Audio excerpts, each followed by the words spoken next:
செய்வேன் என்று நினைக்கையில் இருள் சூழும் நேரம் ஒளி மங்கும் காலம் நான் என்ன செய்வேன் என்று நினைக்கையில் ஒளியாய் வருவி வழியை திறப்பி திறந்த வாசல் உனக்கு உண்டென்றி திறந்த வாசல் எனக்குண்டு திறந்த வாசல் எனக்குண்டு திறந்த வாசல் எனக்குண்டு திறந்த வாசல் எனக்குண்டு தேவன் திறந்திட்டதை ஒருவரும் அடைக்க முடியாதே திறந்த வாசல் எனக்கு நிச்சயம் திறந்த வாசல் எனக்கு நிச்சயம்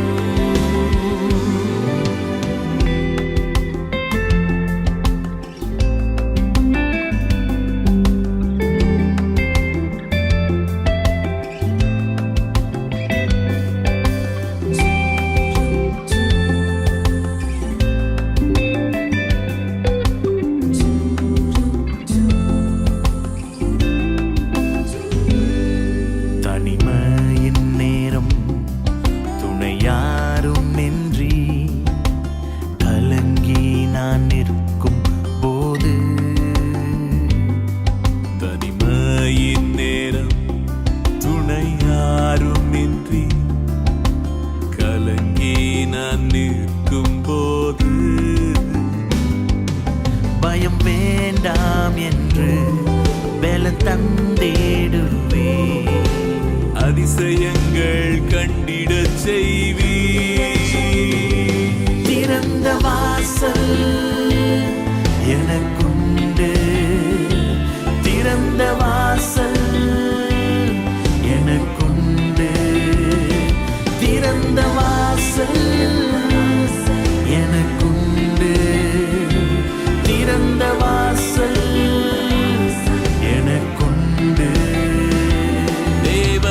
திறந்திட்டதை ஒருவரும் அடைக்க முடியாதே திறந்த வாசல் எனக்கு நிச்சயம் திறந்த வாசல் எனக்கு நிச்சயம் தனியாக நிற்கும் போது என் துணையாக வந்திடுவே மனம் நொந்த நேரத்திலும் மறுவாழ்வு தந்திடுவே ஒரு வழி அடைந்தாலும் புது வழி திறக்கும் தாவீதின் திறவுகோல் உடையவரே திறந்த வாசல் எனக்குண்டு திறந்த வாசல் எனக்குண்டு திறந்த வாசல் எனக்குண்டு திறந்த வாசல் எனக்குண்டு தேவன் திறந்திட்டதை ஒருவரும் அடைக்க முடியாதே திறந்த வாசல் எனக்கு நிச்சயம் திறந்த வாசல் எனக்கு நிச்சயம். Praise the Lord. கர்த்தருடைய நாமம் மகிமைப்படுவதாக. இந்த நாளில் நம்ம கேர்சல் செய்தியை தியானிக்க இருக்கிறோம். இயேசு செய்த அற்புதங்களும் அடையாளங்களும் என்ற தலைப்பில் நம்ம செய்தியை பார்த்து வருகிறோம். இன்றைக்கும் இயேசு செய்த ஒரு அற்புதத்திலிருந்து சில காரியங்களை நாம் கற்றுக்கொள்ள போகிறோம். மத்தேயு 20ஆம் அதிகாரம் 29ஆம் வசனம் முதல் 34ஆம் வசனம் வரைக்கும் நம்ம வாசிக்க கேட்கலாம். அவர்கள் எரிகோவிலிருந்து புறப்பட்டு போகையில் திரளான ஜனங்கள் அவருக்கு பின் சென்றார்கள். அப்பொழுது வழி அருகே உட்கார்ந்திருந்த 2 குருடர் இயேசு அவ்வழியே வருகிறார் என்று கேள்விப்பட்டு, ஆண்டவரே, தாவீதின் குமாரனே, எங்களுக்கு இரங்கும் என்று கூப்பிட்டார்கள். அவர்கள் பேசாதிருக்கும்படி ஜனங்கள் அவர்களை அதட்டினார்கள். அவர்களோ, ஆண்டவரே, தாவீதின் குமாரனே, எங்களுக்கு இரங்கும் என்று அதிகமாய் கூப்பிட்டார்கள். இயேசு நின்று அவர்களை தம்மிடத்தில் அழைத்து, நான் உங்களுக்கு என்ன செய்ய வேண்டும் என்றிருக்கிறீர்கள் என்றார். அதற்கு அவர்கள், ஆண்டவரே, எங்கள் கண்களை திறக்க வேண்டும் என்றார்கள். இயேசு மனதுருகி அவர்கள் கண்களை தொட்டார். உடனே அவர்கள் பார்வையடைந்து அவருக்கு பின் சென்றார்கள். இந்த சம்பவத்தில் நம்ம பார்க்கும்போது 2 குருடர்கள் சாலை ஓரத்தில் அமர்ந்திருந்தாங்கன்னு சொல்லிட்டு நம்ம பார்க்குறோம். அப்போ அந்த இடத்துல ஆண்டவராகிய இயேசு கிறிஸ்து வருகிறார். ஸோ அதை அவர்கள் கேள்விப்பட்டு, அதாவது காதில் கேட்டு, அங்கே ஒரு சத்தம் உண்டாகும்போது, அந்த சத்தம் எதனால அப்படின்னு அவங்க விசாரிக்கும்போது, ஆண்டவராகிய இயேசு வந்திருக்கார் அப்படின்னு சொல்லப்படும் போது, அவர்கள் அந்த தருணத்தை மிஸ் பண்ணாமல் தங்களுடைய வாழ்க்கையில் அவங்களுடைய கண்கள் திறக்கப்படும்படியாக, அவங்க வாழ்க்கையிலே ஒரு திருப்பு முனை உண்டாகும்படியாக, அவங்க வாழ்க்கையில் ஒரு அற்புதம் உண்டாகும்படியாக அந்த ஆசீர்வாதத்தை அவர்கள் பெற்றுக்கொள்ளுகிறதை நாம் பார்க்கிறோம். அப்போ ஓரமாக ஒரு இடத்துல அமர்ந்து வேறு எதுவும் செய்ய முடியாத சூழ்நிலை, கண் பார்வை இல்லாத சூழ்நிலையில் இருந்த அவர்களுடைய வாழ்க்கை, இயேசுவை இவர்கள் சந்திக்கும்படியான ஒரு சந்தர்ப்பம் கிடைச்சவுடன் அவங்க வாழ்க்கையே தலைகீழாக மாறிடுச்சு. ஒரு பெரிய ஆசீர்வாதத்துக்குள்ளே அவங்க பிரவேசிக்கிறத நம்ம பார்க்குறோம். அவருடைய வாழ்க்கை தரம் உயர்த்தப்படுகிறது. அவருடைய பார்வையை அவங்க பெற்றுக்கொள்கிறாங்க. ஆகையால் அவங்க இன்னும் ஒரு இடத்துல அமர்ந்திருக்க வேண்டிய அவசியம் இல்லாதபடிக்கு அவர்கள் இயேசுவுக்கு பின் செல்லுகிறவர்களாய் மாறிவிட்டார்கள் என்று சொல்லி நம்ம இந்த இடத்துல பார்க்குறோம். அப்போ அவர்களுக்கு இந்த அற்புதத்தை தேவன் கொடுத்தப்ப அவங்க வாழ்க்கை அப்படியே மாறியதை நம்ம பார்க்குறோம். ஒரு டேர்ன் அரவுண்டை கர்த்தர் அவங்க வாழ்க்கையில் கொண்டு வந்தார். இன்றைக்கி இப்படிப்பட்ட ஒரு டேர்ன் அரவுண்டுக்காக நீங்கள் காத்திருப்பீங்கன்னா இதுதான் சந்தர்ப்பமாக இருக்கிறது. நம்ம எவ்வளோ காரியங்களுக்காக நம்ம காத்திருக்கிறோம். என் வாழ்க்கை மாறணும், என் சரீரத்தில் நான் பலனை பெற்றுக்கொள்ளணும், என் குடும்பம் சூழ்நிலை மாறணும், என் கடன் பிரச்சனை மாறணும், எங்கள் தொழிலில் ஒரு உயர்வை நான் பார்க்கணும், என் வேலை ஸ்தலத்தில் எனக்கு ஒரு ஆசீர்வாதம் உண்டாக வேண்டும், இப்படி சொல்லிட்டு பலவிதமான தேவையின் மத்தியில், இல்லைன்னா நம்ம சொல்ல போனோம்னா பலவிதமான சூழ்நிலையில் ஒரு டேர்ன் அரவுண்டை நாம் எதிர்பார்த்து, நம்ம இப்போ இருந்து கொண்டு இருக்கிற இந்த சூழ்நிலை மாறணும் அப்படின்ற ஒரு எதிர்பார்ப்போடு வாஞ்சியோடு நாம் காத்திருக்கிறவர்களாக இருக்கிறோம். அதே போல தான் இவர்களும், என் சூழ்நிலை மாறாதா, இந்த சூழ்நிலையில் இருந்து எனக்கு ஒரு விடுதலை கிடைக்காதா, எனக்கு பார்வை கிடைக்காதா அப்படின்னு சொல்லிட்டு அவர்களும் ஏங்கின நாட்கள் இருந்துச்சு. ஆனால் இயேசுவை சந்தித்தவுடன் அவர்கள் வாழ்க்கை மாறிற்று. ஆகையால் இன்றைக்கி இயேசு உங்களை சந்திக்கிற நேரமாக இருக்குது. எங்கே நம்ம அவருடைய நாமத்தினால நம்ம கூடுகிறோமோ அங்கே அவர் வாசமாக இருக்கிறேன்னு அவர் சொல்கிறார். அப்போ நீங்கள் ஒரு வேளை ஆன்லைனில் நீங்கள் கனெக்ட் பண்ணுறதா இருந்தால் கூட ஒரு மனமாய் ஆவியில் நம்ம கனெக்டாக இருக்கிறோம். இது நிமித்தமாக இயேசுவின் நாமத்தினால நீங்கள் கனெக்டாக இருக்கிறதுனால நிச்சயமாய் தேவன் உங்கள் பக்கத்தில் இருக்கிறார். ஆண்டவராகிய இயேசு உங்கள் பக்கத்தில் இருக்கிறவங்க சமீபமாக இருக்கிறார். ஆகையால் இதுதான் நீங்கள் அற்புதத்தை பெற்றுக்கொள்கிற நேரமாக இருக்கிறது. இந்த நேரத்தை நீங்கள் மிஸ் பண்ணிடாதீங்க. அவங்க அந்த நேரத்தை மிஸ் பண்ணலை. அவங்க அந்த நேரத்தை அவங்க சுதந்திரித்து கொண்டாங்க. இயேசு அங்கே இருக்கிறார் என்பதை அறிந்து கொண்ட அவர்கள் அவங்களுடைய அற்புதத்தை நான் எப்படியாவது பெற்றுக்கொள்ள வேண்டும் என்று ஒரு தீர்மானத்தோடு அவர்கள் செயல்பட்டதை நம்ம பார்க்குறோம். இந்த சம்பவத்தில் நம்ம அதை தான் பார்க்குறோம். மற்றவர்கள் என்ன சொன்னாலும் அதுக்கு அவங்க கவனம் செலுத்தலை. எனக்கு ஒரு அற்புதம் வேண்டும், எனக்கு ஒரு விடுதலை வேண்டும், எனக்கு சுகம் வேண்டும், அதுதான் அவங்களுடைய எண்ணமாக இருந்துச்சு. ஆகையால் அந்த தருணத்தை நான் எப்படி மிஸ் பண்ணிடக்கூடாது என்கின்ற ஒரு வைராக்கியத்தோடு அவர்கள் செயல்பட்டார்கள். அதே போல் அவர்கள் அந்த தருணத்தை மிஸ் பண்ணலை, அவங்க பெற்றுக்கொண்டாங்க. ஆகையால் இந்த நேரம் நீங்கள் அற்புதத்தை பெற்றுக்கொள்கிற நேரமாக இருக்கிறது. இந்த நேரம் ஒரு டேர்ன் அரவுண்டுக்கான ஒரு நேரமாக இருக்கிறது. இயேசு உங்கள் சமீபமாய் இருக்கிறார். இந்த டைமை மிஸ் பண்ணிடாதீங்க. அந்த டைமில் நீங்கள் ஆண்டவரை பற்றி கொள்ளுங்க. ஆண்டவர் உங்கள் கூட இருக்கிறார் என்பதை உணர்ந்து நீங்கள் அவரை கேளுங்க. நிச்சயமாய் அற்புதத்தை நீங்கள் பெற்றுக்கொள்வீங்க. அவர்கள் இந்த அற்புதத்தை பெற்றுக்கொள்ள என்ன செய்தார்கள் என்று சொல்லி இன்றைக்கி நம்ம தியானிக்க போகிறோம். ஆகையால் நாமும் நம்முடைய அற்புதத்தை பெற்றுக்கொள்ள என்ன செய்ய வேண்டும் என்பதையும் நம்ம இன்றைக்கி பார்க்க போகிறோம். அவருடைய வாழ்க்கையிலேருந்து காரியங்களை கற்றுக்கொண்டு அதை நம்ம இந்த நேரத்தில் செயல்படுத்தும் போது நிச்சயமாய் ஒரு டேர்ன் அரவுண்டை, பூரண திருப்பத்தை உங்கள் வாழ்க்கையில் நீங்கள் பார்ப்பீங்க. வாசிக்க கேட்கலாம். மத்தேயு 20:30. அப்பொழுது வழியருகே உட்கார்ந்திருந்த 2 குருடர் இயேசு அவ்வழியே வருகிறார் என்று கேள்விப்பட்டு, ஆண்டவரே, தாவீதின் குமாரனே, எங்களுக்கு இரங்கும் என்று கூப்பிட்டார்கள். அப்போ இந்த பகுதியில் நம்ம பார்க்கும் பொழுது முதலாவது அவர்கள் செய்த காரியம் என்ன என்று சொல்லி பார்க்கும்போது, அவர்கள் இயேசு அங்கே வந்திருக்கிறார் என்பதை அவர்கள் கேள்விப்பட்டார்கள். அப்போ அதுக்கு முன்பாக இயேசு எப்படிப்பட்டவர், அவர் என்னென்ன காரியங்களை செய்து கொண்டு இருக்கிறார் அப்படின்றதையும் அவங்க கேள்விப்பட்டிருந்தாங்க. அதனால தான் இயேசு இங்கே வந்திருக்கார் அப்படின்னு சொன்ன உடனே அவங்களுக்கு இவரால் சுகம் கொடுக்க முடியும் என்பது அவர்கள் அறிந்திருந்தார்கள். அப்போ இங்கே முதலாவது நாம் இயேசுவை குறித்து கேள்விப்பட வேண்டும். அப்படின்னா இயேசுவை குறித்து நாம் அறிந்திருக்க வேண்டும்.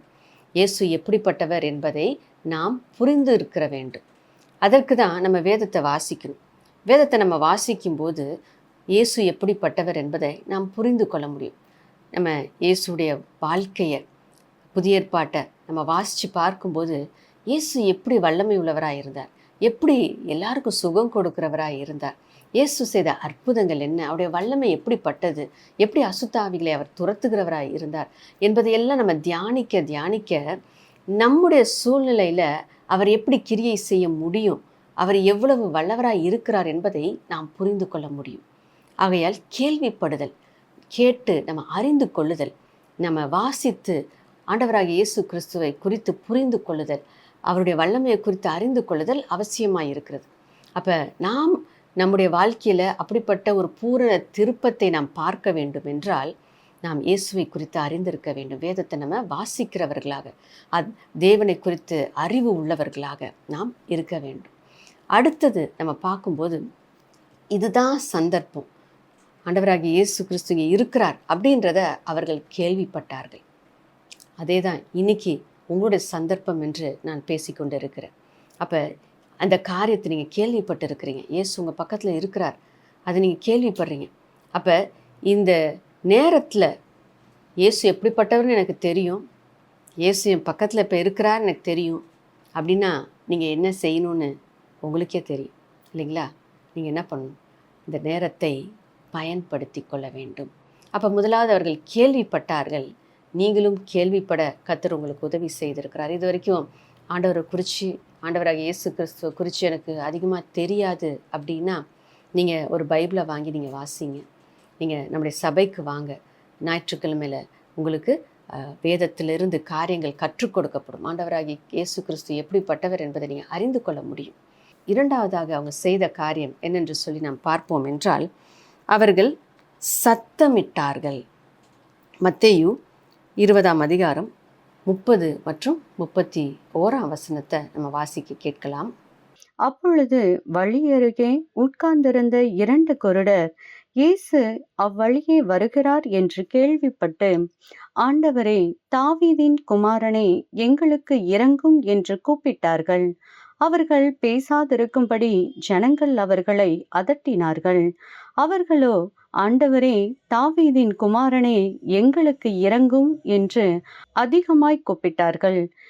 இங்கே வாசிக்கும்போது நம்ம பார்க்கும்போது அவர்கள் இயேசுவின் கவனத்தை ஈர்க்கும்படியாக சத்தமிட்டு கூப்பிட்டார்கள்.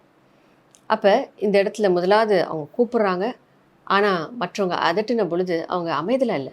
ஏனென்றால் அவங்களுக்கு தெரியும் இதுதான் அவங்க தருணம் என்று சொல்லி அவங்க இன்னும் அதிகமாய் சத்தமாய் இயேசுவை நோக்கி கூப்பிட்டார்கள். அப்போ நாம் செய்ய வேண்டியது என்ன? எப்படி நாம் ஆண்டவருடைய கவனத்தை நம் பக்கமாக திருப்புவது? ஆண்டவராகிய இயேசு எப்பொழுது நம் மீது நோக்கமாக இருக்கிறார், நமக்கு நன்மை செய்யும்படியாக அவர் காத்திருக்கிற தேவனாக இருக்கிறார். அப்போ இந்த நேரத்தில் நம்ம பார்க்கும்போது அவர்கள் கவனத்தை ஈர்த்தார்கள். ஏன்னா அந்த இடத்துல இயேசு நின்னாதான், இயேசு அவங்கள பார்த்தாதான் அவங்களுக்கு அற்புதம். இன்னைக்கு இயேசு நம் மீது நோக்கமாக இருக்கிறவராக தான் இருக்கிறார். ஆனால் நாம் பெற்றுக்கொள்ள வேண்டும் என்றால் நாம் அவரிடத்துல கேட்க வேண்டும் என்று அவர் விரும்புகிறார். ஏனென்றால் நாம் கேட்டு நம்ம பெற்றுக்கொள்ளும் போது தான் இயேசு எனக்கு இதை செய்தார் என்கின்ற உணர்வு நமக்கு உண்டாகிறது. அவருக்கு தெரியும் அவர் தான் நமக்கு எல்லாத்தையுமே கொடுத்துருக்கிறாரு, கேட்காதவைகளையும் நமக்கு கொடுத்துருக்கிறார். ஆனால் நம்ம கேட்டு நம்ம பெற்றுக்கொள்ளும் போது இயேசு எனக்கு இது கொடுத்தார் என்கிற நிச்சயம் நமக்குள்ளே உண்டாகிறது. அதற்காக தான் ஆண்டவராகிய இயேசு நாம் அவரிடத்தில் கேட்டு பெற்றுக்கொள்ள வேண்டும் என்று அவர் விரும்புகிறார். அப்போ இவர்கள் சத்தமிட்டு கூப்பிட்டார்கள், இயேசுவின் கவனத்தை அவர்கள் பக்கமாக திருப்பினார்கள். அப்போ நாம் இந்த நேரத்தில் ஆண்டவரிடத்துலேருந்து அற்புதத்தை பெற்றுக்கொள்ள, நம்முடைய வாழ்க்கையில் ஒரு பூரண திருப்பத்தை பெற்றுக்கொள்ள இயேசு அவரை நோக்கி நம்ம கூப்பிடணும் அவர் விரும்புகிறார். அவருடைய கவனத்தை நம்ம ஈர்க்க வேண்டும் என்று அவர் விரும்புகிறார். அவருடைய கவனத்தை ஈர்க்கணும் அப்படின்னா அவருடைய கவனம் நம்ம மீது தான் இருக்குது. ஆக்சுவலாக சொல்லப்போனால் நம்முடைய கவனம் அவர் மீது திருப்பப்பட வேண்டும். அதுதான் அதனுடைய அர்த்தமாக இருக்கிறது. ஆகையால் நாம் நம்முடைய கவனத்தை அவர் மீது திருப்பும் பொழுது அவர் நமக்கு செவி கொடுக்கிறவராய் இருக்கிறார். வாசிக்க கேட்போம். அப்போஸ்தலர் 2:21. அப்பொழுது கர்த்தருடைய நாமத்தை தொழுது கொள்ளுகிறவன் எவனோ அவன் ரட்சிக்கப்படுவான் என்று தேவன் உரைத்திருக்கிறார். ஸோ இங்கே நம்ம பார்க்கும்போது அவருடைய நாமத்தை தொழுது கொள்ளுகிறவனோ அவர் ரட்சிக்கப்படுவான் அப்படின்னு தமிழில் இருக்குது. ஆங்கிலத்தில் பார்க்கும்போது those who call upon the name of the Lord will be saved. அப்போ யாரெல்லாம் ஆண்டவராகிய இயேசு கிறிஸ்து நாமத்தை கூப்பிடுகிறார்களோ, உச்சரிக்கிறார்களோ, சொல்லுகிறார்களோ, அவரை நோக்கி கூப்பிடுகிறார்களோ அவர்கள் ரட்சிக்கப்படுவார்கள். அப்படின்னா மீட்கப்படுவார்கள். அவங்க சூழ்நிலையிலேருந்து அவங்க விடுவிக்கப்படுவார்கள். உங்கள் பிரச்சனையிலேருந்து நீங்கள் மீட்கப்பட முடியும் அப்படின்னு சொல்லிட்டு நம்ம இங்கே பார்க்குறோம். அப்போ ஆண்டவராகிய இயேசு கிறிஸ்து நாமத்தை நாம் கூப்பிட வேண்டும். இயேசுவே எனக்கு இந்த காரியத்தில் எனக்கு நன்மை செய்யுங்க அப்படின்னு நம்ம கேட்கும்போது அவர் நமக்கு பதில் கொடுக்கிறவராய் இருக்கிறார் என்று சொல்லி வசனம் சொல்லுகிறது. இன்னொரு வசனத்தை நம்ம வாசிக்க கேட்போம். ரோமர் 10:13. ஆதலால் கர்த்தருடைய நாமத்தை தொழுது கொள்ளுகிற எவனும் ரட்சிக்கப்படுவான். இந்த பகுதியில் நம்ம அதே தான் நம்ம பார்க்குறோம். அப்போ ஆங்கிலத்தில் இந்த இடத்துலையும் those who call upon the name of the Lord அதுதான் போடப்பட்டிருக்கு. ஆண்டவரை நோக்கி கூப்பிடும்போது அவர்கள் ரட்சிக்கப்படுவார்கள் என்பதை உறுதியாக நம்ம இந்த இடத்துல நம்ம பார்க்க முடிகிறது. இன்னொரு வசனத்தை நம்ம வாசிக்கலாம். எரேமியா 33:3. என்னை நோக்கி கூப்பிடு, அப்பொழுது நான் உனக்கு உத்தரவு கொடுத்து நீ அறியாததும் உனக்கு எட்டாததுமான பெரிய காரியங்களை உனக்கு அறிவிப்பேன். இங்கே நம்ம பார்க்கும்போது என்னை நோக்கி கூப்பிடு, அப்பொழுது நீ அறியாததும் உனக்கு எட்டாததுமான பெரிய காரியங்களை நான் அறிவிப்பேன் அப்படின்னு ஆண்டவர் சொல்கிறேன். அப்போ நம்ம புரிந்து கொள்ள முடியாத பெரிய காரியங்களை அவர் செய்கிறவராய் இருக்கிறார். நாம் அவரை நோக்கி கூப்பிடும்போது நமக்கு கற்றுக் கொடுத்து அதை நாம் பெற்றுக்கொள்ள நமக்கு உதவி செய்கிற தேவனாக இருக்கிறார். அப்போ அவர்கள் அந்த நாளில் ஆண்டவராகிய இயேசு கிறிஸ்து நாமத்தை அவர்கள் நோக்கி கூப்பிட்டார்கள், விடுதலையை பெற்றுக்கொண்டார்கள், சுகத்தை பெற்றுக்கொண்டார்கள். ஆகையால் நீங்களும் ஆண்டவராகிய இயேசு கிறிஸ்து நாமத்தை நோக்கி கூப்பிடும்போது அவர் எப்படிப்பட்டவர் என்பதை அறிந்து நீங்கள் நோக்கி கூப்பிடும்போது அவர் உங்களுக்கு விடுதலையை கொடுக்கிறவராய் இருக்கிறார். இன்னும் அப்பா பிதாவே என்று சொல்லி நம்ம பிதாவானவரை கூப்பிடும்போது நமக்கு பதில் உண்டு. நம்ம வாசிக்க கேட்கலாம். மத்தேயு 6:9. நீங்கள் ஜெபம் பண்ண வேண்டிய விதமாவது, பரமண்டலங்களில் இருக்கிற எங்கள் பிதாவே, உம்முடைய நாமம் பரிசுத்தப்படுவதாக. அப்போ இங்கே நம்ம பார்க்கும்போது பரமண்டலத்தில் இருக்கிற பிதாவே என்று சொல்லி கூப்பிடுவதற்கு ஆண்டவராகிய இயேசு கிறிஸ்து கற்றுக் கொடுக்கிறார். அப்போ பிதாவை நோக்கி நாம் கூப்பிடும்போது அவர் நமக்கு பலன் கொடுக்கிற தேவனாக இருக்கிறார். ஆகையால் அவரை நோக்கி நாம் கூப்பிட வேண்டும் என்பதை நம்ம பார்க்குறோம். மூன்றாவதாக அவர்கள் செய்த காரியம் என்ன என்று சொல்லி நம்ம பார்க்கும் பொழுது அவர்கள் தங்களுடைய இருதயத்தை திறந்து தன் தேவையை தேவனிடத்தில் அவர்கள் சொன்னார்கள் என்று சொல்லி நம்ம பார்க்குறோம். வாசிக்க கேட்போம். மத்தேயு 20:33. அதற்கு அவர்கள், ஆண்டவரே, எங்கள் கண்களை திறக்க வேண்டும் என்றார்கள். அப்போ அந்த இடத்துல அவங்க என்ன சொல்கிறாங்க, எங்கள் கண்களை திறக்க வேண்டும், நாங்கள் பார்வை அடைய வேண்டும் என்று சொல்லி அவங்களுடைய விண்ணப்பத்தை அவர்கள் தெரியப்படுத்துகிறதை நாம் பார்க்கிறோம். ஆகையால் நம்முடைய தேவை என்னவாக இருந்தாலும் அதை ஆண்டவரிடத்தில் நம்ம மனதை திறந்து அவரிடத்துல நம்ம பேசும் பொழுது, நம்ம கேட்கும் பொழுது, நம்ம சொல்லும் பொழுது அவர் நமக்கு பதில் கொடுக்கிறவராய் இருக்கிறார். ஆகையால் அவரை குறித்து அறிந்திருக்கணும், அவரை நோக்கி நம்ம கூப்பிட வேண்டும், அவரை நாமத்தை நம்ம அறிக்கை செய்யணும், நம்ம கூப்பிடணும். மூன்றாவதாக நம்முடைய இருதயத்தை, நம்ம வேண்டுதல்களை அவருக்கு தெரியப்படுத்த வேண்டும். அப்படி நம்ம தெரியப்படுத்தும் போது அவர் நமக்கு பதில் கொடுக்கிறவராய் இருக்கிறார். சில நேரங்களில் நம்ம சில குறைகள் நமக்கு இருக்கலாம். சில காரியங்கள் ஆண்டவருக்கு பிரியமில்லாத காரியத்தை நம்ம செய்திருக்கலாம். சில காரியங்களை நம்ம தவறி இருக்கலாம். நம்ம விழுந்து நம்ம எழுந்திருக்கலாம். ஆனால் ஆண்டவர் நம்மை நேசிக்கிறவராய் இருக்கிறார். குறைகள் மத்தியிலும் ஆண்டவரே, நீங்கள் சொன்னீங்க, நான் கீழ்ப்படியாததுனால நான் இப்போ இந்த பிரச்சனையில் இருக்கிறேன், என்னை மன்னிங்க, எனக்கு உதவி செய்யுங்க அப்படின்னு நீங்கள் கேட்கும்போது அவர் உங்களுக்கு உதவி செய்கிற தேவனாய் இருக்கிறார். ஏனென்றால் அவர் நம்முடைய அந்த சூழ்நிலையை அவர் அறிந்திருக்கிறார். நாம் கடந்து வந்திருக்கிற இந்த பாதையை அவரும் கடந்து சென்று இருக்கிறார். நம்முடைய பலவீனங்களை குறித்து அவர் பரிதபிக்கிறவராய் இருக்கிறார். ஏனென்றால் அவர் நம்மை போல அவர் என்ன பண்ணார், ஒரு மனிதனுடைய சாயல்ல அவர் வந்து வாழ்ந்ததுனால மனிதனுக்கு உண்டான சோதனைகள் என்ன, சூழ்நிலைகள் என்ன என்பதை அவர் நன்றாய் அறிந்திருக்கிறார். ஆகையால் தான் நம்முடைய பலவீனங்களை குறித்து அவர் பரிதபிக்கிற தேவனாக இருக்கிறார். எபிரேயர் 4:15 அதை சொல்லுகிறது. நாம் வாசிக்க கேட்போம். நம்முடைய பலவீனங்களை குறித்து பரிதபிக்க கூடாத பிரதான ஆசாரியர் நமக்கிராமல் எல்லா விதத்திலும் நம்மை போல சோதிக்கப்பட்டும் பாவம் இல்லாதவராய் இருக்கிற பிரதான ஆசாரியரே நமக்கு இருக்கிறார். அப்போ ஆண்டவராகிய இயேசு கிறிஸ்து இந்த இடத்துல எப்படி இருக்கிறார் அப்படின்னு பார்க்கும்போது நம்மை போல ஒரு பாடுள்ள மனுஷனாக அந்த சோதனைக்குள்ளே அவர் கடந்து போயும் அவர் அதில் என்ன பண்ணாராம், பாவம் இல்லாமல் அதை கடந்து வந்தவராய் இருக்கிறார். ஆகையால் நாம் கடந்து போகிற சூழ்நிலை அவர் அறிந்திருக்கிறார். நம்மை குறித்து அவர் பரிதபிக்கிறவராய் இருக்கிறார். ஆகையால் ஆண்டவரிடத்தில் நம்ம மீண்டும் வரும் பொழுது அவர் நம்மை மன்னித்து நம்மை பலப்படுத்தி நமக்கு நன்மை செய்கிற தேவனாகவே இருக்கிறார்.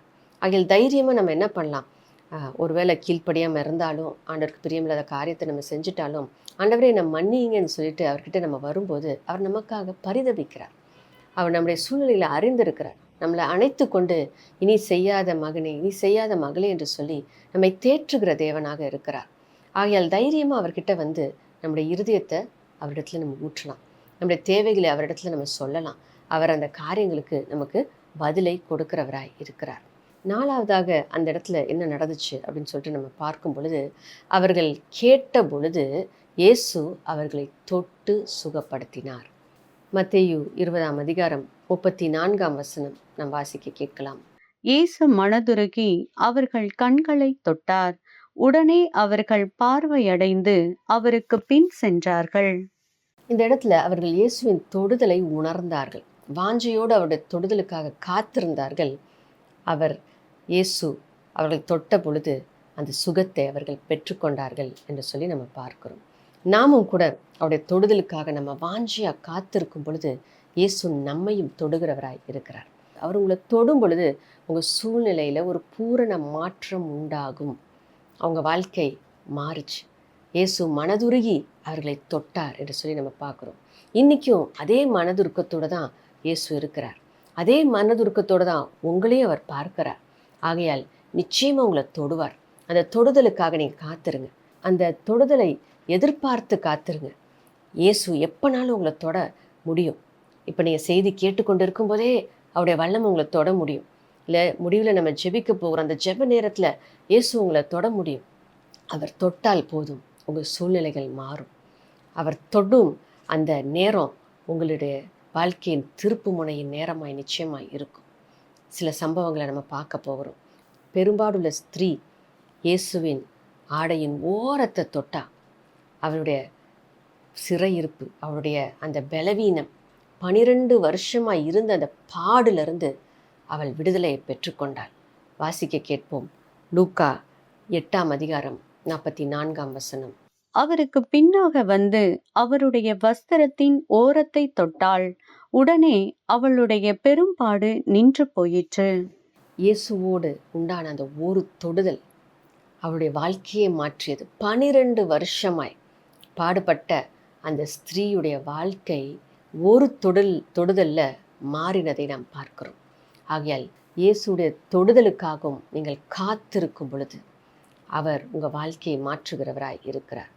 உங்களுக்கு சுகம் கொடுக்க வல்லவராய் இருக்கிறார். சரீரத்தின் பாடுகளிலிருந்து விடுதலையை இயேசு கொடுக்க வல்லவராய் இருக்கிறார். எப்படிப்பட்ட சரீர வேதனையாக இருந்தாலும் அவருடைய தொடுதலுக்காக நீங்கள் வாஞ்சிங்க. அவர் உங்களை தொடும் பொழுது நிச்சயமாக உங்களுடைய எத்தனை வருஷ பாடாக இருந்தாலும், எத்தனை வருஷ பலவீனமாக இருந்தாலும், எத்தனை வருஷ வியாதியாக இருந்தாலும் அது உங்களை விட்டு நீங்கி போகும். ரெண்டாவது, ஆண்டவராகிய இயேசு நம்மை தொடும் பொழுது என்ன நடக்குது நம்ம வாசிக்க கேட்கலாம். லூக்கா 19 அதிகாரம் 5 முதல் 10 வசனங்கள். இயேசு அந்த இடத்தில் வந்தபோது அண்ணாந்து பார்த்து அவனைக் கண்டு, சகேயுவே, நீ சீக்கிரமாய் இறங்கி வா, இன்றைக்கு நான் உன் வீட்டிலே தங்க வேண்டும் என்றார். அவன் சீக்கிரமாய் இறங்கி சந்தோஷத்தோடே அவரை அழைத்து கொண்டு போனான். அதை கண்ட யாவரும், இவர் பாவியான மனுஷனிடத்தில் தங்கும்படி போனார் என்று முறுமுறுத்தார்கள். சகேயு நின்று கர்த்தரை நோக்கி, ஆண்டவரே, என் ஆஸ்திகளில் பாதியை ஏழைகளுக்கு கொடுக்கிறேன். நான் ஒருவனிடத்தில் எதையாகிலும் அநியாயமாய் வாங்கினது உண்டானால் நாளத்தனையாக திரும்ப செலுத்துகிறேன் என்றான். இயேசு அவனை நோக்கி, இன்றைக்கு இந்த வீட்டுக்கு இரட்சிப்பு வந்தது. இவனும் ஆபிரகாமுக்கு குமாரனாய் இருக்கிறானே. இழந்து போனதை தேடவும் இரட்சிக்கவுமே மனுஷகுமாரன் வந்திருக்கிறார் என்றார். இங்கே நம்ம பார்க்கும்போது சகேயுடைய சம்பவத்தை நம்ம வாசிக்க கேட்டோம். ஆண்டவராகிய இயேசு கிறிஸ்து சகேயுடைய இருதயத்தை இந்த இடத்துல தொடுகிறதை பார்க்குறோம். எல்லாரும் சகேயை புறக்கணிக்கிறாங்க, அவன் பாவியான மனுஷன்னு சொல்கிறாங்க. யாருமே அவனை நேசிக்கிறதுக்கு இல்லை. ஏன்னா அவன் வாழ்க்கை அப்படி தான் இருந்துச்சு. அவன் அநேகரை அவன் ஏமாற்றி பணம் பெற்று கொண்ட ஒரு மனிதனாக இருந்தான். அநேகரை துன்பப்படுத்தி அந்த வட்டி பணத்தை அவன் வாங்குகிற ஒரு மனிதனாக இருந்தான். ஆனால் இயேசு அந்த சகேயுவின் இருதயத்தை தொட்ட பொழுது, நான் உன் வீட்டுக்கு வரேன் அப்படின்னு சொல்லிட்டு பேர் சொல்லி அவனை அழைத்து, அவன் மரத்து மேலே உட்காந்துருந்தான், அவனை நோக்கி பார்த்து அன்பாய் அழைத்து நான் வீட்டுக்கு வரேன்னு சொன்னப்ப அவனுடைய இருதயம் தொடப்பட்டது. மற்ற எல்லாரும் சகேயுவை சபிக்கிறவர்களாகவும் அவனை வெறுத்து தள்ளுகிறவர்களாகவும் இருந்தார்கள். ஆனால் இயேசு உடைய அன்பு அவனுடைய இருதயத்தை தொட்டது. அந்த நாளில் அவனுடைய வாழ்க்கை மாறியது. அவனும் ஆபிரகாமின் குமாரன் என்கின்ற பெயரை பெற்றுக்கொண்டு ரட்சிப்பின் ஆசீர்வாதத்தை அவன் பெற்றுக்கொண்டான். அவனுடைய வாழ்க்கை மாறியது. அவனுடைய இதுவரைக்கும் எதனால மக்கள் அவனை வெறுத்து தள்ளினார்களோ அந்த காரியத்தெல்லாம் அவன் விட்டு விட்டு மக்களுக்கு நன்மை செய்கிறவனாக அவன் மாறினதை நாம் பார்க்கிறோம். ஆகையால் இயேசுவுடைய ஒரு தொடுதல் நம்முடைய இருதயத்தை அவர் தொடும்போது நம்ம வாழ்க்கை மாறுது. நீங்கள் யாருக்காக ஜெபித்து கொண்டு இருக்கிறீங்களோ அவங்களுடைய இருதயத்தை தேவன் தொட வல்லவர், அவங்க வாழ்க்கையை தேவன் மாற்ற வல்லவர். ஆகையால் ஆண்டவருடைய தொடுதலுக்காக நீங்கள் வாஞ்சிங்க. அப்படிப்பட்ட மனிதர்கள் உங்கள் குடும்பத்தில், உங்கள் நண்பர்கள் யாரும் இருப்பாங்க, அவங்களுக்காக நீங்கள் ஜெபித்து கொண்டு இருக்கிறீங்க. ரட்சிக்கப்பட வேண்டும் என்று நீங்கள் ஜெபித்து கொண்டு இருப்பீர்கள் என்றால் தேவன் அவர்களை தொட வேண்டும் என்று சொல்லி நீங்கள் ஜெபிங்க. தேவன் அவர்களை தொடுவார், அவர்களை விடுவிப்பார். மூன்றாவதாக இன்னொரு சம்பவத்தை நம்ம பார்க்க போகிறோம். லூக்கா 22 அதிகாரம் 60 முதல் 62 வசனம் வரை. அதற்கு பேதுரு, மனுஷனே, நீ சொல்லுகிறதை அறியேன் என்றான். அவன் இப்படி சொன்னவுடனே சேவல் கூவிற்று. அப்பொழுது கர்த்தர் திரும்பி பேதுருவை நோக்கி பார்த்தார். சேவல் கூவுகிறதற்கு முன்னே நீ என்னை 3 தரம் மறுதலிப்பாய் என்று கர்த்தர் தன்னிடத்தில் சொன்ன வசனத்தை உடனே பேதுரு நினைவு கூர்ந்து வெளியே போய் மனங்கசந்து அழுதான். இந்த சம்பவத்தில் நம்ம பார்க்கும்போது இயேசுடைய ஒரு பார்வை அங்கே பேதுருடைய உள்ளத்தில் கிரியை செய்கிறதை நம்ம பார்க்குறோம், உணர்வடைய செய்கிறதை நாம் பார்க்குறோம். பேதுரு நினச்சார், என்னுடைய பலத்தினால நான் என்ன பண்ணிடுவேன், நான் நிலைச்சி நிற்பேன், நான் விழுந்து போக மாட்டேன், நான் பின்மாற்றம் அடைய மாட்டேன் அப்படின்னு சொல்லிட்டு அவர் நினைத்திருந்தார். ஆனால் இயேசு அந்த இடத்துல நீ என்னை 3 தடவை மறுதலிப்ப அப்படின்னு சொன்னதை இந்த இடத்துல நினைவு கூர்ந்து தான் செய்த தவறை அவர் உணர்கிறதை நாம் பார்க்கிறோம். உணர்வில்லாத இருதயம் உடையவர்களை தேவன் உணர்வடைய செய்கிறதையும் நாம் பார்க்கிறோம். இங்கே பேதுரு தாம் பலத்தினால் எல்லாத்தையும் நான் செஞ்சிருவேன் அப்படின்னு நினச்சார். ஆனால் அன்னைக்கு ஒரு பாடத்தை அவர் கற்றுக்கொண்டார். என்னுடைய பலத்தினால் நான் எதையுமே செய்ய முடியாது. நான் ஆண்டவருக்காக வாழணுன்னா, நான் ஆண்டவருக்கு பிரியமாக இருக்கணும்னா, நான் ஆண்டவருடைய சொன்ன காரியத்தை நான் செய்ய வேண்டும் என்றால், இல்லை நான் என்னுடைய வாழ்க்கையில் நன்மையை பெற்றுக்கொள்ளணும்னா, ஆசீர்வாதத்தை பெற்றுக்கொள்ளணும்னா நான் ஆண்டவரை சார்ந்து கொள்ள வேண்டும், நான் இயேசுவை சார்ந்து கொள்ள வேண்டும், அவரை இல்லாமல் என்னால் ஒன்றும் செய்ய முடியாது என்பதை அந்த இடத்துல பேதுரு உணர்ந்து கொண்டதை நாம் பார்க்கிறோம். இப்படிப்பட்ட யாராவது மனிதர்கள் உங்கள் வாழ்க்கையில் இருப்பார்கள் என்றால், அவர்களுக்காக நீங்கள் ஜெபித்து கொண்டு இருப்பீர்கள் என்றால், கர்த்தர் அவங்களுடைய இருதயத்தை உணர்வடைய செய்ய வல்லவராய் இருக்கிறார். நான் ஒரு பார்வை தான், அந்த அன்பான பார்வை, இயேசுடைய அன்பான பார்வை அவங்க மேலே கடந்து வரும் பொழுது, ஒரு தொடுதல் உண்டாகும் பொழுது அவர்கள் முற்றிலுமாய் மாற்றப்படுவார்கள். இயேசுவுக்காக ஜீவனையை கொடுக்கும்படியாக பேதுரு தன்னுடைய வாழ்க்கையில் அவர் அப்படிப்பட்ட ஒரு வல்லமையான ஒரு சாட்சியாக மாறினார். ஆண்டவருக்காக பெரிய காரியங்களை செய்தார், அற்புதங்களை செய்தார், ஆண்டவருக்காக வாழ்ந்தார், மரிக்கும்போது அவருக்காக மரித்தார். ஆகையால் அப்படியாக ஒரு மனிதனை உருமாற்றக்கூடிய வல்லமை, ஆண்டவருக்காக வைராக்கியமாய் நிற்க வைக்கக்கூடிய வல்லமை இயேசுடைய தொடுதலில் இருக்கிறது. அவருடைய பார்வையின் வல்லமை, அவருடைய அன்பின் வல்லமை மனிதர்களை மாற்றியமைக்கக்கூடியதாய் இருக்கிறது. நீங்கள் யாருக்காக ஜெபித்து கொண்டு இருந்தாலும் இந்த நேரத்தில், ஆண்டவரே அவங்கள தொடுங்க ஆண்டவரே என்று சொல்லி நீங்கள் ஜெபிக்கும்போது உங்களுடைய அன்பு அவர்களுக்கு வெளிப்படட்டும், அவங்கள நீங்கள் தொடுங்க, உங்களுடைய அன்புனால் அவங்கள தொடுங்க என்று சொல்லி நீங்கள் ஜெபிக்கும் பொழுது கர்த்தர் நிச்சயமாய் அவர்களை விடுவிக்கிறவராய் இருக்கிறார். இந்த குருடர்களை ஆண்டவராகிய இயேசு தொட்ட பொழுது அவர்கள் பார்வையை பெற்றுக்கொண்டார்கள். மனக்கண்களில் குருடாய் இருக்கிறவர்களுக்கு பார்வை உண்டாகும்படியாக நீங்கள் இப்படி ஜெபிக்கும்போது அவர்களும் அந்த பார்வையை பெற்றுக்கொள்வார்கள், ரட்சிப்பை பெற்றுக்கொள்வார்கள். மனக்கண்கள் அவர்களுக்கு திறக்கப்படும். கர்த்தர் அப்படிப்பட்ட அற்புதத்தை செய்ய வல்லவராய் இருக்கிறார். மத்தேயு 20:34 நம்ம பார்க்கும்போது அவர்கள் சுகத்தை பெற்றுக்கொண்டார்கள். பெற்றுக்கொண்ட உடனே அவங்க என்ன செஞ்சாங்க? இயேசுவை பின்பற்றி போனார்கள். இயேசுக்கு பின்னாடியே போனாங்க. இயேசு என்ன செய்கிறாரோ அவங்க கூட இருந்தாங்க. இயேசு பேசுகிறத கேட்டாங்க. இயேசுக்கு என்ன உதவி வேணுமோ அவங்க செஞ்சாங்க. இப்போ பாருங்கள், நம்முடைய வாழ்க்கையில் தேவன் நமக்கு நன்மை செய்யும் பொழுது நாம் என்ன செய்ய வேண்டும்? அவருடைய வார்த்தையை நாம் பெற்றுக்கொள்ள வேண்டும். அவருடைய வார்த்தையின்படி நம்ம வாழ வேண்டும். அவருக்கு பிரியமான காரியங்களை நம்ம செய்ய வேண்டும். அவர் இது வரைக்கும் நமக்கு செய்த நன்மைகளை நினச்சி நம்ம நன்றி சொல்லணும், அவரை துதிக்கணும், அவரை நம்ம ஆராதிக்கணும். அவருக்கு பிரியமான வாழ்க்கை நம்ம வாழ வேண்டும். இதை தான் தேவன் நம்மிடத்துலேருந்து எதிர்பார்க்கிறவராய் இருக்கிறார். அவருக்கு பின் செல்லுகிற அந்த வாழ்க்கை, அவரை போலவே வாழ்கிற அந்த வாழ்க்கை, அவருக்காக வாழ்கிற வாழ்க்கையை தேவன் நம்மிடத்தில் எதிர்பார்க்கிறவராய் இருக்கிறார். இவ்வளோ நேரம் நமக்காக அவர் செய்த காரியத்தை நம்ம பார்த்தோம். இன்னைக்கு நாம் ஒரு தீர்மானத்தை எடுப்போம். நிச்சயமாக இதுவரைக்கும் ஆண்டவர் செய்த நன்மைக்காக நான் அவருக்கு என்ன செய்ய போகிறேன்? அவருக்காக நான் வாழ போகிறேன். இன்னைக்கு அவர் எனக்கு செய்ய போகிற அந்த நன்மைக்காக நான் அவருக்காக வாழ போகிறேன், அவரை நான் பின்பற்ற போகிறேன், அவர் நாமத்தை நான் உயர்த்த போகிறேன் அப்படின்னு ஒரு தீர்மானத்தை எடுங்க. கர்த்தர் இந்த நாளில் உங்கள் வாழ்க்கையில் நிச்சயமாய் கிரியை செய்கிறவராய் இருக்கிறார். விசுவாசத்தோடு நாம் இந்த நேரத்தில் நம்ம ஜெபிக்கலாமா? ஸ்தோத்திரம் அப்பா, உமக்கு நாங்கள் நன்றி செலுத்துகிறோம் ராஜா. இந்த நேரத்தில் நீர் எங்களோடு பேசின வார்த்தைகளுக்காக நாங்கள் நன்றி செலுத்துகிறோம் அப்பா. நீர் நல்லவர் ராஜா. அப்பா, நீர் கர்த்தாவே எங்களுக்கு இந்த நாளில் நீங்கள் பேசின இந்த வார்த்தைகளுக்காக நாங்கள் நன்றி செலுத்துகிறோம். நீர் எங்களுக்கு பதில் கொடுக்கிறவராய் இருக்கிறீரப்பா. அப்பா, நாங்கள் உம்மை நோக்கி பார்க்கும் பொழுது, உம்மை நோக்கி நாங்கள் கூப்பிடும் பொழுது, அப்பா, எங்களுடைய விண்ணப்பங்களை உமக்கு நேராய் நாங்கள் ஏறெடுக்கும் பொழுது நீர் பதில் கொடுக்கிற தேவனாய் இருக்கிறீர் ராஜா. அற்புதங்களை செய்கிற தேவனாய் இருக்கிறீர் அப்பா. ஒரு தொடுதலை அப்பா எங்கள் வாழ்க்கையில் நீங்கள் அனுப்புகிற தேவனாய் இருக்கிறீர் அப்பா. அப்பா, நீர் அப்படியாக ஒவ்வொருத்தருடைய வாழ்க்கையிலையும் ஒரு பூரண திருப்பத்தை நீங்கள் உண்டு பண்ண போகிறதற்காக நன்றி. அவனுடைய சூழ்நிலைகள் மத்தியில் இப்பொழுது உங்களுடைய வல்லமை இறங்கட்டும் அப்பா. இப்பொழுதே பலவீனத்துல இருக்கிறவர்களை நீர் தொடுவீராக. ஆவியானவர் அப்பா, இந்த நேரத்துல உம்முடைய பிரசன்னம் அவர்கள் இருக்கிற இடத்துல இப்பொழுதே உம்முடைய வல்லமை இறங்கட்டும். உங்களுடைய சரீரத்தை தொடுவீராக.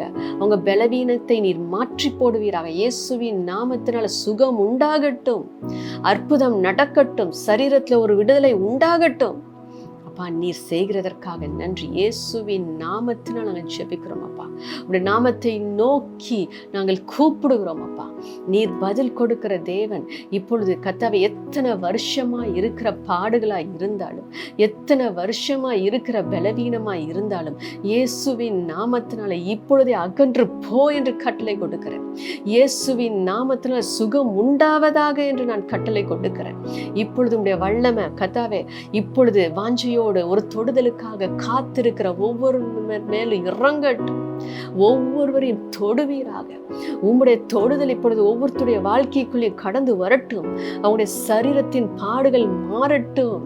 உம்முடைய வல்லமை, உம்முடைய தொடுதல் இப்பொழுது உண்டாகட்டும் அப்பா. இருதயத்தை தொடுவீராக. கல்லான இருதயங்கள் இயேசுவின் நாமத்தினால் கரைக்கப்படுவதாக. அவருடைய சுவாபங்கள் மாற்றப்படுவதாக. அப்பா, ரட்சிப்பு உண்டாகட்டும். யாருக்காக உடைய பிள்ளைகள் பாரத்தோடு வாஞ்சையோடு ஜெபித்து கொண்டிருக்கிறார்களோ, இப்பொழுதே ஒரு ரட்சிப்பின் கம்பீர சத்தம் அவருடைய வீடுகளிலே தொனிக்கட்டும் அப்பா. நீர் தொடுவீராக, இருதயத்தை தொடுவீராக, உங்களுடைய அன்பினால தொடுவீராக. அந்த ஜனங்கள் கர்த்தாவே மீட்கப்படட்டும் அப்பா. அவருடைய மனக்கண்களை நீர் திறப்பீராக இயேசுவின் நாமத்தினால. அப்பா, அவங்களுடைய இருதயங்கள் கர்த்தாவே அப்பா சதையான இருதயமாய் மாறுவதாக என்று நாங்கள் ஜெபிக்கிறோம் அப்பா. நீர் செய்கிறதற்காக நன்றி அப்பா. தன்னுடைய அப்பா பலனை சார்ந்து கொண்டு இருக்கிறவர்களுக்காக இந்த நேரத்தில் நாங்கள் ஜெபிக்கிறோம் அப்பா. பேதுருவை நீர் அப்பா உருமாற்றினீர் அல்லவா? அது போல அப்பா, நீங்க இல்லாம எதுவும் செய்ய முடியாது என்கின்ற அந்த உணர்வை நீங்க கொடுக்கிறதற்காக நன்றி. யாருக்காக அப்பா இப்பொழுது ஜெபித்து கொண்டு இருக்கிறார்களோ அவர்களை நீங்க தொடுங்கப்பா. இந்த உணர்வை கொடுங்க. சுய பலத்தினால ஒன்றும் சாதிக்க முடியாது அப்பா. சுயத்தினால எதையும் செய்ய முடியாது. மாம்சம் அது பலனற்றது. மாம்சத்தினால எதையும் நாங்கள் பெற்றுக்கொள்ள முடியாது என்பதை அறிந்து கொள்ளுகிற கிருபையை நீர் ஒவ்வொருவருக்கும் இந்த நேரத்தில் கொடுக்கிறதற்காக நன்றி அப்பா. யாருக்கெல்லாம் ஜெபித்து கொண்டிருக்கிறாங்களோ அவங்களுக்கெல்லாம் நீங்கள் கொடுக்கிறதற்காக நன்றி. இப்பொழுது ஒரு தொடுதலை அப்பா நீங்கள் கொடுத்திருக்கிறதற்காக, உங்களுடைய தொடுதலை ஒவ்வொருவரும் இந்த நேரத்தில் உணர்ந்து கொண்டிருக்கிறதற்காக நாங்கள் நன்றி சொல்லுகிறோம் அப்பா. அப்பா, இந்த நேரத்தில் நாங்கள் அற்புதத்தை பெற்றுக்கொண்டோம். உமக்காக வாழ்வோம். உமக்காக நாங்கள் சாட்சிகளை சொல்லுவோம். உமக்காக கர்த்தாவே அப்பா நீங்கள் விரும்புகிறபடியாக எங்களுடைய வாழ்க்கையை உங்களுடைய கரத்தில் நாங்கள் ஒப்பு கொடுக்கிறோம். நாங்க வாழ்கிறோம் என்று சொல்லி அர்ப்பணிக்கிற இந்த நேரத்துல அப்பா ஒவ்வொருவரையும் நிறைவாய் நீர் ஆசீர்வதிப்பீராக. உடைய ஆசீர்வாதத்தின் கரம் அவர்களை தொடட்டும் அப்பா. உடைய ஆசீர்வாதத்தினால நிரப்புவீராக அப்பா. அந்த குருடர்களுடைய வாழ்க்கை மாறினது போல இந்த நாள் நீங்க தொட்டிருக்கிற இந்த நாள் அவருடைய வாழ்க்கைய அப்பா தலகீழாய் மாற்றி போட்டிருக்கிறதற்காக நன்றி. பூரண திருப்பத்தை நீங்க உண்டு பண்ணி இருக்கிறதற்காக நன்றி. கடன்ல இருந்து நீங்க விடுதலையை கொடுக்குறீங்கப்பா. அப்பா, நீங்க கர்த்தாவே சூழ்நிலையிலிருந்து விடுதலையை கொடுக்குறீங்க. சத்ருவின் பிடியில இருக்கிறவங்களை நீங்க மீட்டு எடுக்கிறீங்க. நன்றி நன்றி நன்றி சொல்லுகிறோம். நன்றி ராஜா. Thank you lord, thank you lord. அப்பா, நன்றி சொல்லுகிற இந்த நேரத்தில் அப்பா நீங்கள் கர்த்தாவே அப்பா செவ்வேறென்று இருக்கிற சிவந்த பாவத்தின் காரியங்களை நீங்கள் இப்பொழுது பனியை போல வெண்மையாய் நீங்கள் மாற்றுகிறீங்க ராஜா. அப்பா, நான் குற்றம் பண்ணிட்டேன், நான் தவறு பண்ணிட்டேன், நான் இந்த காரியத்தில் பிரியமில்லாத காரியத்தை பண்ணிட்டேன் அப்படின்னு சொல்லிட்டு பாரத்தோடு இருக்கிற அப்பா இந்த நேரத்தில் நம்முடைய வார்த்தையை கேட்டுக்கொண்டு இருக்கிற யாராய் இருந்தாலும் இப்பொழுது உம்முடைய இரத்தத்தினால நீர் அவர்களை கழுவுவீராக, அவருடைய பரிசுத்தப்படுத்துவீராக. வெண்மையான அப்பா ஆடையை நீங்கள் அவங்களுக்கு கொடுங்க ராஜா. அவங்களுடைய இருதயத்தை கர்த்தாவே நீங்கள் வெண்மையாக்குங்க. எல்லா கர்த்தாவே தேவையற்ற காரியங்கள் இருதயத்திலிருந்து அகன்று போகட்டும். இருள் நீங்கட்டும், வெளிச்சம் உண்டாகட்டும். அப்பா, உம்முடைய கர்த்தாவே பரிசுத்தம் அவர்களுக்குள்ள கடந்து வரட்டும். அப்பா, உம்முடைய நீதியை நீர் இவர்களுக்கு கொடுக்கிறதற்காக நான் நன்றி சொல்லுகிறேன் ராஜா. நன்றி சொல்லுகிறேன்ப்பா. Thank you Lord. நன்றி சொல்லுகிறோம். விசுவாசத்தோடு நன்றி சொல்ல தொடங்க. தேவன் உங்களை விடுவிக்கிறார். ஒரு பூரண திருப்பத்தை உங்கள் வாழ்க்கையில் கொண்டு வருகிறார். பூரண சுகம் இந்த நேரத்தில் உண்டாகிறது. பூரண திருப்பம் உண்டாகி கொண்டு இருக்கிறது. உங்களுடைய வேலையில், உங்களுடைய வருமானத்தில் கர்த்தர் ஒரு கிரியையை செய்கிறார். ஒரு உயர்வை கொடுக்கிறார். ஒரு ஆசீர்வாதத்தை கொடுக்கிறார். பெற்றுக்கொள்ளுங்க. நன்றி சொல்லி பெற்றுக்கொள்ளுங்க. Thank you Jesus. நன்றி ராஜா. நன்றி அப்பா. இந்த நாளில் நம்முடைய பிள்ளைகளை நீங்கள் தொட்டு இருக்கிறதற்காக நன்றி. பூரண திருப்பத்தை நீங்க கொடுத்திருக்கிறதற்காக நன்றி. இனி பழையவைகள் எல்லாம் ஒளிந்து போயின, எல்லாம் புதிதாகின என்று சொன்ன அந்த வார்த்தையின்படியாக நீங்க புதிய காரியத்தை செய்திருக்கிறீங்கப்பா. உமக்கே நாங்கள் மகிமையை செலுத்துகிறோம். உமக்கே நாங்கள் மகிமையை செலுத்துகிறோம். நீர் மாத்திரம் மகிமைப்படுவீராக. இயேசுவின் நாமத்தில் பிதாவே, ஆமென். நம்ம சேர்ந்து சொல்லலாம். என் ஆத்துமாவே கர்த்தரை ஸ்தோத்திரி, என் முழு உள்ளமே அவருடைய பரிசுத்த நாமத்தை ஸ்தோத்திரி. என் ஆத்துமாவே கர்த்தரை ஸ்தோத்திரி, அவர் செய்த சகல உபகாரங்களையும் மறவாதே. Amen, amen. God bless you. கர்த்தருக்காக நம்ம வாழ்வோம். அவருடைய தொடுதல் இந்த நாளில் நிச்சயமாக உங்களுக்கு உண்டாயிருக்கிறது. சாட்சிகள் இருந்தால் பகிர்ந்து கொள்ளுங்கள்.